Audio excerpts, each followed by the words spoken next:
Hey,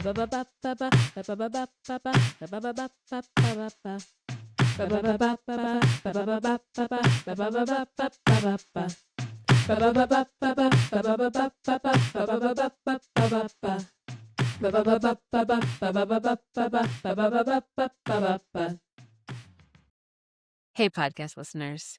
I know Welcome you were back. concerned because we stopped a little bit abruptly the first time. Well, don't worry.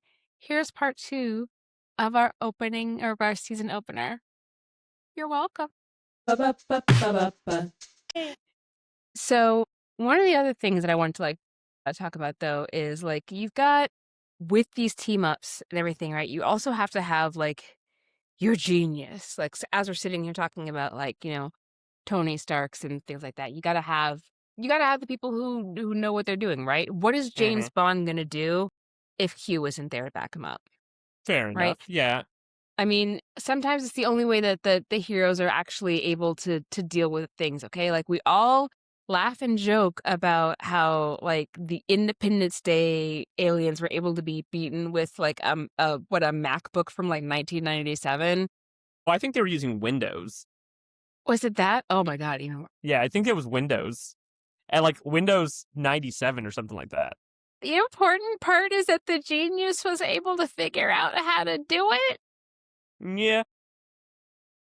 Anyway, the important part though is that there's a reason that mad scientists exist, and it's because the genius has been left alone. Yeah. And that's a problem. Too often the the brain of the group is more or less the more disconnected, arguably, from their humanity. Yeah, it's like we see it with a lot of characters, or we see it happen eventually with a lot of characters. Like, going off the top of my head, Reed Richards, Hank McCoy, Tim Drake, Brainiac, you know. Yeah. So, like on the Reed Richards front, right? So, like in the whole multiverse, there's tons of Reeds, right? There's a whole council of Reeds. It's like there's Reed Richards here, Reed Richards there. Everywhere you look, there's a up read, down read. There's a charm read. There's like I'm making Quark jokes anyway. I was just thinking Charmed, like the Witch TV show. I'm just picturing him like Pedro Pascal, but wearing one of the skimpy outfits that the Charm sisters wore. I am the sun, and Yeah. What do you think Pedro Pascal's superpower would be? So anyway, there is a universe in which Reed Richards did not have the Storms and Ben Grimm to keep him grounded, to keep him in a family, and so he instead became the super villain. Like there's like super villains, and then there's the super villain, the Maker. All right. Yeah, the interesting thing though, it's like I would argue that it's like he didn't have the Storms or Grimm to keep him grounded. He did. Mm-hmm. Initially, the Fantastic Four was, that dynamic. But the problem was Reed has always been kind of disconnected in all versions of himself. Mm-hmm. But this version more so. Like he almost lacked proper empathy. Mm-hmm. Like the thing that kind of pushed him over the edge was after the Ultimatum storyline where Magneto killed thousands of people. Mm-hmm. That included Johnny and Sue's father. And at the funeral is when Reed decided that was the best time to propose to Sue. Sue did not particularly care for that. She did not. And she ended up breaking up with him. And it eventually did become where he didn't have the Ben and the Storms. Mm-hmm. But it was kind of like the break was already there. And then what happened? He turned evil. He turned into a mad scientist because he was hanging out by himself too much. Mm-hmm. Well, he was already a mad scientist. Yeah, but no, like there's same way there's a difference between being eccentric and being crazy, okay? Like if you're rich enough, you can just be the man in the yellow hat. If you're poor, you're that weird dude who wears yellow all the time, Fair. But, I think that one of the things that we're recognizing is that brilliance needs a purpose, good purpose, I should say, actually, because on that Hank McCoy front, So we already talked about the time that Hank McCoy started out as a nice person, mutant guy, scientist, scholar guy. Yep. Mm. And then you'll remember also that he evolved into a heinous war criminal. You Hmm. know, there's a number of crimes that he should. I don't know if I really want to think about it like that because I remember when he was such a nice boy. He was such a nice boy, and then he was not. Yeah. But with Beast, it wasn't quite like how it was with Ultimate Reed Richards. Hmm. Because with Beast, it wasn't that he was like isolated and didn't have a support system. He did. He had a support system. The problem was he started to make compromises. Yeah, he became his own one man alphabet agency. Yes, but it was like it started before he got to that point. Okay, good, because I would like to note the fact that he did not become the IRS. Even though they did get Capone, he did not become the IRS. There are other alphabet agencies, but Yeah. yes. Because it's like the first time that Beast really, people started to really question his choices was way all the start at in the original books of X-Men, where it was the original 5 members. And he Mm-hmm. used a machine to increase the force field of Eunice the Untouchable Mm-hmm. to where Eunice couldn't touch anything, literally. Like, he couldn't eat, he couldn't drink. His force field was so overwhelmed. And Beast chose to do that to basically force him to submit to them. How did his teammates react to it? They were horrified by it. Really? Hmm. But yeah, but the thing was, the team was still there. Yeah, You know, but see, it that's the wasn't thing like that I'm saying. but The one man alphabet of it all is like he maintained the veneer, but he isolated himself. And the main benefit that I think there is to having an ensemble is that sometimes you have someone who's going to be horrified if you go too far. right. But And if you what I can't was going tell to your say is, friends anymore what you're doing, then maybe you have become something of a villain. but the thing is, that was the first example of how Beast was willing to go to extremes. Like, he didn't hide this from the team. He did it right in front of them. He told them, this is what I'm going to do. Did But he later continue on, doing something to that extreme, though? but that's the thing. It's like he did it, but he did it where all the time where the team debated it. And he still made certain choices. Like when Theoden had the possibility of curing the legacy virus if she was handed over to Sinister. The team basically took a vote, and Beast said we should give her to Sinister because she might be able to help the cure. You know, the team voted on this, but it was not a happy vote. And the thing is, Beast started to basically start developing post-traumatic stress from torture, from the events of M-Day and stuff like that.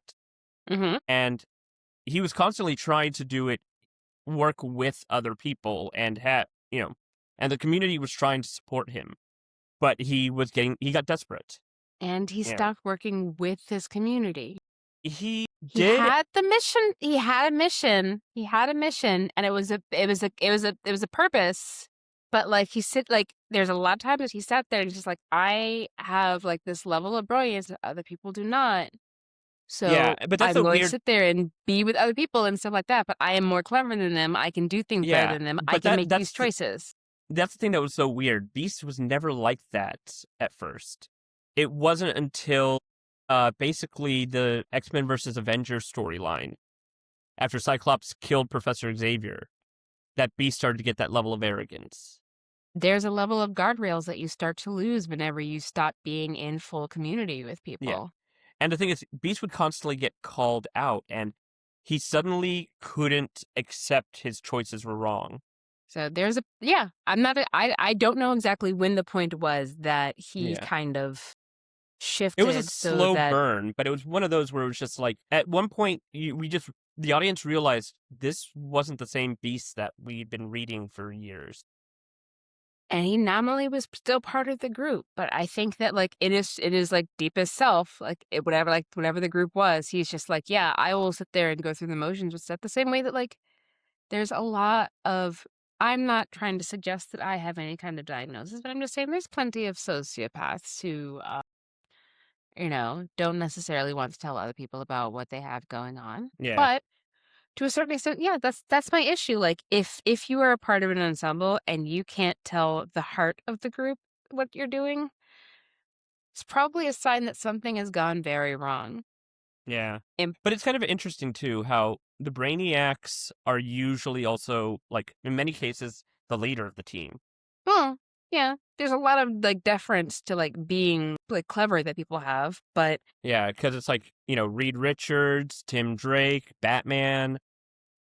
These are all characters who are considered some of the smartest men, and they are often put in a role of leadership. But yeah, they're also the ones that people, they need that person, the Lancer, to call them out on that stuff. yeah. So you have to be like, there's a lot of brains who though aren't necessarily in like the leadership. Like again, like how Beast is like a genius, but isn't in the leadership position, right? Yeah. Doctor Strange is not the boss of the Illuminati, at least as far as I know. There wasn't really a boss with the Illuminati. They were kind of all on equal footing. Yeah. So, you could all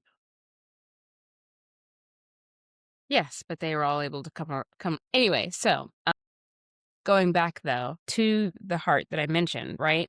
Because even the Tin Man wanted a heart, okay? They're important. Now, I'm saying this in part because the heart does not get enough shine or attention or respect. Literally in on TV tropes, there is a whole page called "What Kind of Lame Power Is Heart Anyway?" Like nobody can like they're like, "Oh, you have big feelings?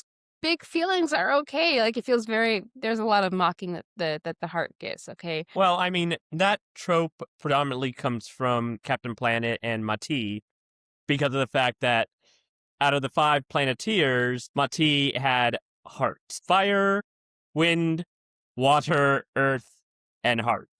Yes. Which is hilarious because people always make fun of it, but Mati's power is the most terrifying.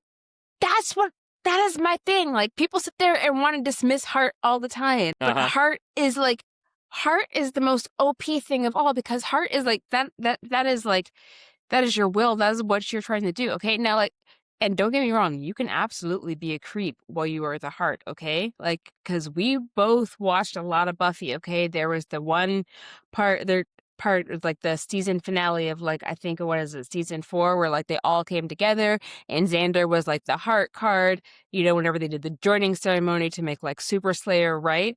But And he was also, still extremely problematic of a person. he was canonically trying to smash Buffy's little sister in the comics. Okay. And he also was bouncing around between trying to smash Willow and Buffy. Yeah, the self-insert character. Okay. Gross, Joss. Okay. Fucking gross. Anyway, though, like, look, if nobody is like sitting there making a point though of caring, like, because like we've got like the heart in the form of like the Lancer, or you've got like a Lancer's like you got to care about the little guy and everything, but like Sailor Moon, Masi, both of them are like characters whose like their whole thing is like I care so much, and that I care so much is actually like one of like the biggest forces for good within like their respective universes. Like I am just like I am so even Zordon dying was so good that he purified like the entire universe. Yeah. Like the incorruptible pureness of just like, the heart of just like empathy, communication, being concerned about like what other because wasn't Mati able to talk to the animals? Or at least And control them. yeah, like, we sit there and like clown Aquaman for having some lame behind powers, but that's because most of us are on land. The Earth is 70% water. Aquaman is actually technically OP if you are anywhere for the majority of the planet.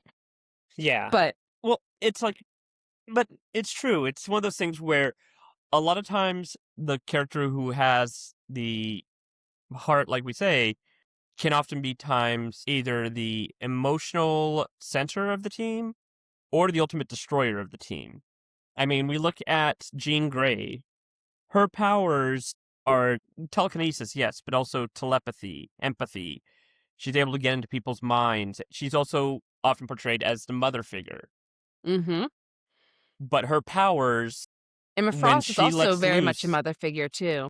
yeah, you know, her abilities and stuff like that could be dangerous. She could turn that, empathy and telepathy into a dangerous weapon. And Mati is similar. And then you've got the other kind of like more subtle versions of the heart.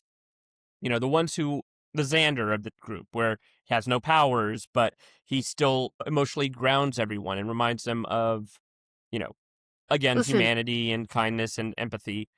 if we want a good heart who is not like a creep, Sokka did a pretty good job of that too in Sokka's a great Avatar. Yeah, Sokka, my favorite character, Nightcrawler. He is often the heart of the X-Men because of the fact that he doesn't have the most, flamboyantly powerful power, but he is the one that helps ground people. He gives them the emotional support, just like Sokka does in Avatar. And it's kind of just interesting how powerful empathy and kindness and that sort of thing can either be, an overt thing or more subtle. Well, honestly, I think it's worth I want to bring to one of our our final talking points, because again we're going to be discussing all of these categories, all of these different ensemble roles in further depth. But one of the things that's worth talking about is these amazing, crazy powerful characters who part of their power comes from all of the emotions and everything that they feel inside, being able to make these big huge changes based on having, you know, big feelings, right? And they have all of this power because, if you have kind of an emotion-based power, there's a lot of it that is just going to really do a lot of stuff. But and it's not even just emotion-based powers. It's just if having a lot of feelings can and big powers can really impact things. Yeah, and that's what Because I mean. It's like it's not always just power. Sometimes it's just having the emotional maturity or the emotional just availability. because Scarlet Witch, when she when they really started her to how they and the way that she has grown, your girl has gotten what is she a level or two down from the one above all. She's got pretty powerful in the Marvel verse Yeah, at this point. she's really powerful. I'd probably rank her at maybe mm, fifth place, Because I mean, arguably. she decided that she wanted to be the Sorcerer Supreme, and the Vishanti were just like, "Hey," and she's just like, "You want to try me?" Oh yeah, no, she has become one of the most powerful beings. It's like there's just a handful of people who arguably are more powerful than her. But yeah, but the thing was, I always dubbed her more as the wild card character than the heart character. No, that's what I'm saying. We have we have the heart, and part of one of the things is you have all of this excess power and everything, Yeah. right? That comes from all of these things, and so you need to be able to take all of these feelings that these characters have, because if you have these characters with all these extra emotions, all these extra feelings that are tied to that kind of thing, rather than the heart, Wanda, she had one really really bad day. And whereas the Joker sat there and tried to drive Jim Gordon insane with her one day, Wanda had one bad day and, caused a genocide, having I'm just saying, really, it's like really big I feel like it was an accumulation of more than just one bad day. Yeah, having powers and everything on that level and having a lot of big feelings And a is, lot of trauma happening, yeah. Because it's like, if you don't manage that, if you don't manage those big feelings, yeah, if that's you the are reason why I always so say every superhero needs a therapist. Yeah. I mean, it's like, I'm suddenly just thinking about Steven Universe, how he was like the emotional center of his entire show. And he was like, the emotional support for every single person in his life. And then by the time we get to the last season, he's drained so much of himself supporting everybody else that he basically becomes a monster. if you sit Literally. there, He turns into a kaiju. if you are an emotions based character, if a lot of your power and stuff comes from having big feelings and kind of moving things around them, yeah, the fact that he turned into a kaiju does not surprise me in the least. Okay, because every time someone would sit there and talk about his mama, like Look, they talked about in Doctor Who, like, there's no little boy alive who wouldn't, like, tear the world apart, like, for his mama, and the way that that teenager was sitting there just like, "If y'all don't stop talking about my mama any old kind of way, I'm gonna have to fight you." Possibly because Rose herself was getting kinda salty about people talking about her to her face, but that's neither here nor there.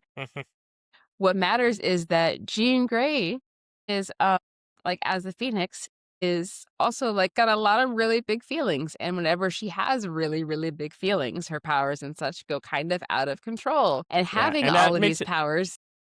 And funny enough, the Phoenix is considered like almost the heart of the universe, so of reality. So it's like, Having these big powers that are tied to big emotions, big feelings, like being these very powerful beings without having an ensemble and without having the group to like kind of temper you and make sure that like your big feelings are managed is kind of important because, Wanda's big yeah, feelings led to M Day.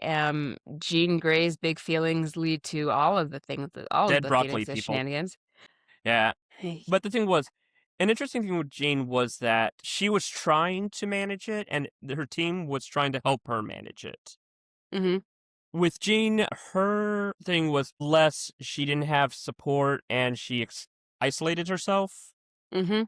and more just she was overwhelmed by the sheer amount of power that she was given Didn't when the she wasn't Phoenix ready Force for have to it. get split up into 5 people, though, to, like, be manageable? Well, manageable by non-Omega mutants, yes. Right, so, And even being, then, like, it wasn't manageable. The team was becoming corrupt over time.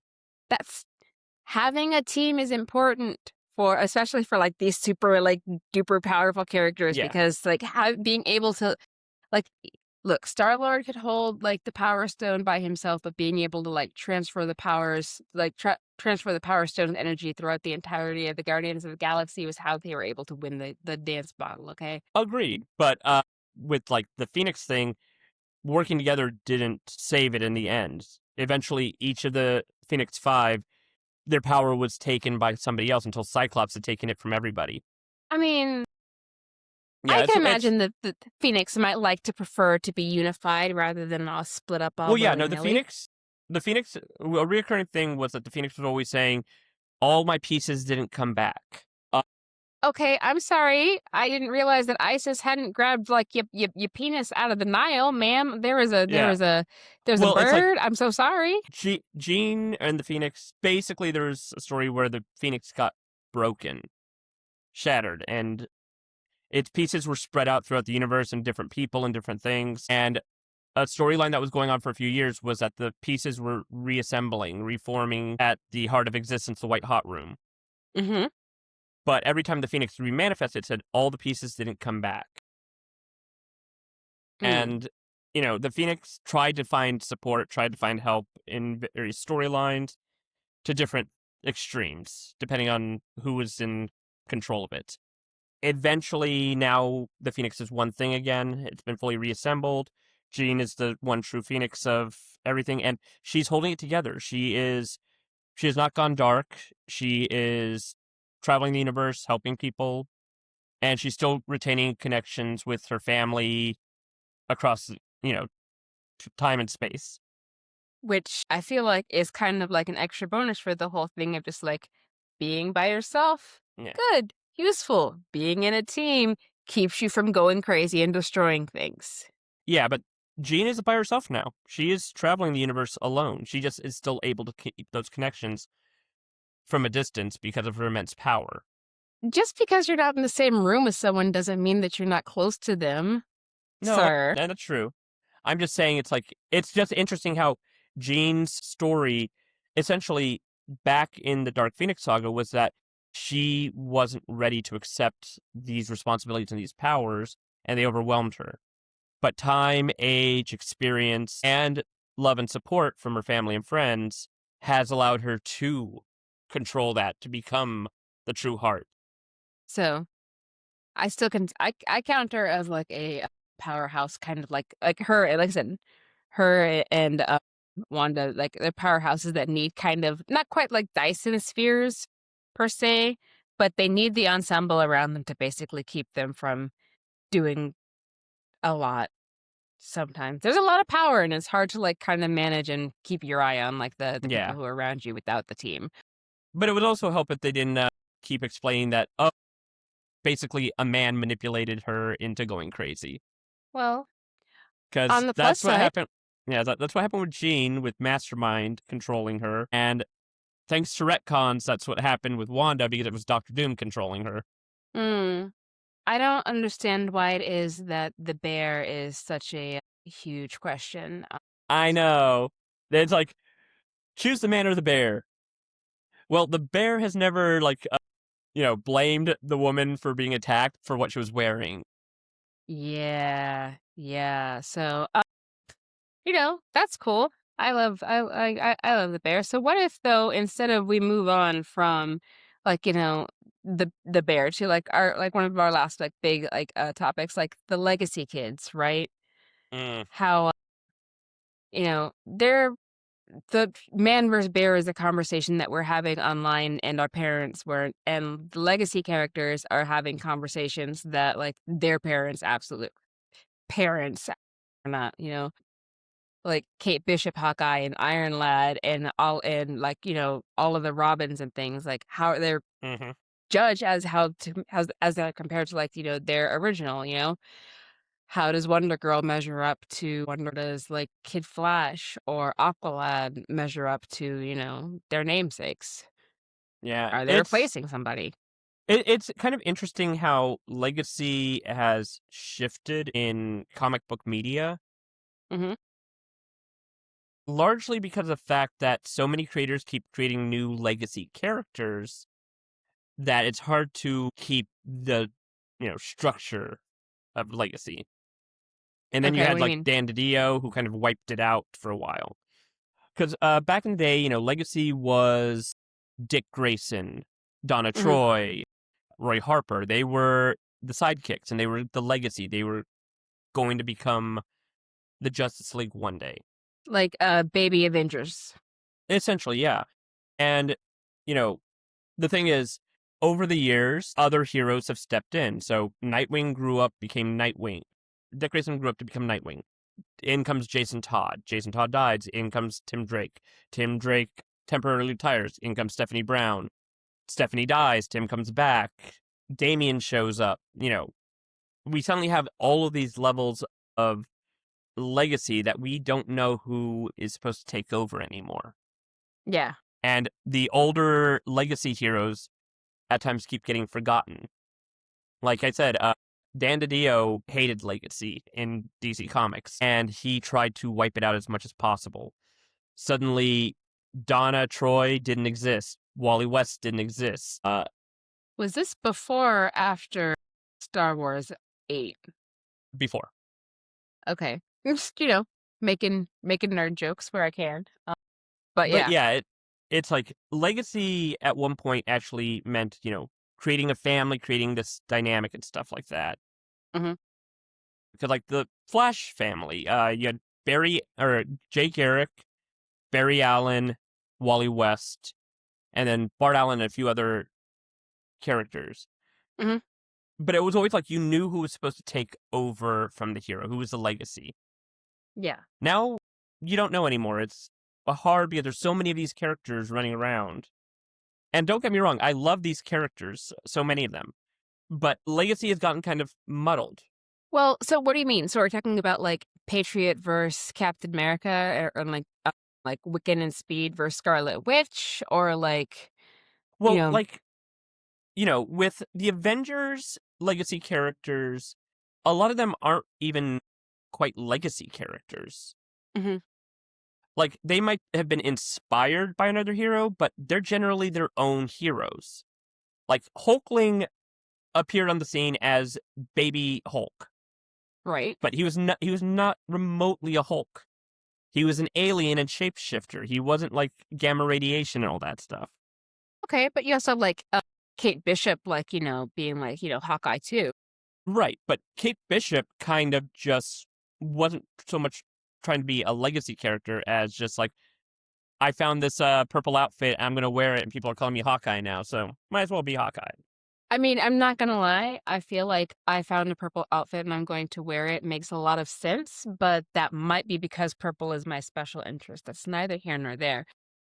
Yeah, it's just kind of interesting because, like, with Marvel, they generally, at least with the Avengers and stuff like that, the legacies are less deeply connected to their hero, the adult counterparts. Mhm. You know, like Wiccan, Hulkling, they are largely their own heroes. Yeah, they might be the children of the Scarlet Witch and stuff like that, but a lot of times they stand on their own. Hulkling is not a child of the Scarlet Witch, that's nasty. No, I mean, I meant Wiccan, but Okay. it's like, Wiccan and Speed, let's and not then get you've got like let's the legacy of like the X-Men where they've got all these junior teams that keep building. But none yeah. of them, but the thing is, in these days, everybody's an X-Man, regardless of Yeah. what team and generation you're part of. You're an X-Men. So there's a legacy there, but there's also like no true taking over because the original heroes are always going to be there. Yeah, that's the thing, like, Kate is, like, learning and everything, but Clint is still right there. Cassie Hmm. Lang is, isn't her dad still around? Is Cassie's dad still around? Yeah, he came back from the dead. Yeah, so, there's Yeah. And you look at the Robins, I mean, like, Dick Grayson was always assumed to be the next Batman, and he has become Batman multiple times, but he doesn't want to be. yeah, and so And, there's he's still a legacy kid, but he is also still made his own life, made his own direction. And that's I happened with think all the other Robins when a new Robin shows up. They have to, they're not going to become Batman. They're going to have to swerve into become their own independent hero. I think it's important for us to, recognize the fact that these legacy kids are, though, very much their own characters, their own, like, names, even if some of them are, copying, and so what we're gonna do is we're gonna take a quick break to talk about how these kids are copy pasting. It has nothing to do with me making jokes about children copy pasting their parents' face. And we'll be right back with our thrilling conclusion. Ba-ba-ba-ba-ba-ba. Podcast listeners, last year we gave you the calendar so that you could keep up on all the things that were happening. This year we've decided that we wanted to introduce you to a new segment. You've got issues. This is where AM and I will actually dig into our personal comics archives and pull out a few of the issues that we have, and we'll let you know, and we'll take a few minutes to sort of explain what it is, who they are, who wrote them, and stuff like that, why they matter in nerd canon, and a few thoughts that we have, and how it might be kind of applied to the rest of the world. Okay, this isn't just us grabbing a page from the year by year books that we have, all right? These are actual comics that we have in our actual library. So, AM, what are we talking about today? Well, I decided to go for an old but still modern masterpiece. Last week we did Superman, so it only Mhm. makes sense to now Batman in Hush. Ooh. Yeah, Batman Hush. This one was created by Jeff Loeb, Jim Lee, and Scott Williams, Mhm. and it's considered one of the most. It's considered like one of the most iconic modern Batman stories. It is a mystery story that encompasses Batman's entire world. Right. He finds himself being targeted by many of his villains who are being manipulated by an unknown person known only as Hush. And it is affecting every aspect of his life, from his relationship with his family to his new budding relationship with Catwoman. Rude. And there's twists and turns, and Batman and the reader are constantly guessing what is happening, who the true villain is, what is behind, and what the true motives are. And throughout the entire story, we also get more understanding of Bruce as a child and the life that led him up to becoming Batman. Oh, this. All right. I am super psyched about this actually, and I But yeah, may put this on my shelf. Like, are there any like, kind of anything that we need to see from it? Like what any panels of note or whatever? I mean, there's so many that are just really iconic. But for example, during the early parts of the issue, Batman getting, you know, absolutely damaged during a chase with Catwoman where he nearly dies. That is And the that is a art, significant amount of damage. Yeah, and the artwork by Jim Lee is nothing short of amazing. The fine detail, the backgrounds, and this entire story. One thing that's always interesting about it is in the main story, we have these, crisp, beautiful, detailed panels. But whenever we delve into a flashback about Bruce's childhood, suddenly we're in these watercolors. Ooh, that's gorgeous. Yeah, and it's like it shows a great distinctive of the different storytelling and moments in Batman's life and his connections to other people. Makes it really easy to tell when you're in one section or another, too. Yeah, and this book had a lot of long-term effects. It was when Batman finally revealed his secret identity to Catwoman. Mhm. It eventually helped in the reintroduction of Jason Todd. Mhm. After he died. Well, And also it just kind of gave Bruce some more grounded depth that he was kind of lacking for a little while, because around this time was when we were kind of really heavy in Bat God mode, where, Bruce was always able to anticipate every single action. He was always ready for every eventuality. And here we see him struggle. We see him second guessing himself and wondering what is happening. that I mean, there's a reason why it's an iconic issue, isn't it, huh? Mm-hmm. All right. Well, unfortunately, listeners, we have in fact come to the end of our podcast. I know, I know. How is it over so soon? Well, good news. Our next episode, Scouts in Honor, will be coming out next week.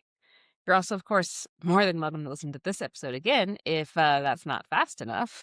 Nerd cred takes time to build. But if your incorruptible pure pureness fixes the entire galaxy when you die, that's not incorruptible pure pureness. That's just concentrated, why did you have this all to yourself, Usagi? Share, Zordon. I mean, to be fair, Usagi was the chosen one, and And Zordon did Zordon, share. He gave the powers to a lot of people. I'm just saying, such And incorruptible pure pureness. and now it's time to mention that we have an Instagram. We're on Apple, Spotify, and YouTube, and working on expanding our reach. If you like this episode, make sure to rate, review, and subscribe, especially if you're trying to up your nerd cred. You can follow us across Instagram at Up Your Nerd Cred Pod. If you're looking for me across platforms, I'm at Ciracy Davis, CIRACDAVIS. And I am at AM Diaz Art. Make sure to come yell at me about continuity errors, show me your fan art, fan fiction, or, just talk about all things nerdy. Ooh, he likes And that kind of thing. yes, I do. And if you have burning questions that you want us to discuss, you can up your nerd cred. Make sure you like and subscribe, leave comments, and if we pick your question, we'll shout you out at the discussion segment. So you should also go ahead and make sure that you get your friends to like and subscribe to, and your family members, and the coworkers that you trust not to be too weird about listening to the same podcast as you. And also, have you seen that one lady at the Rainbow? You should tell her about it as well. And good night, everybody. Ba-ba-ba-ba-ba-ba. Yep. Ba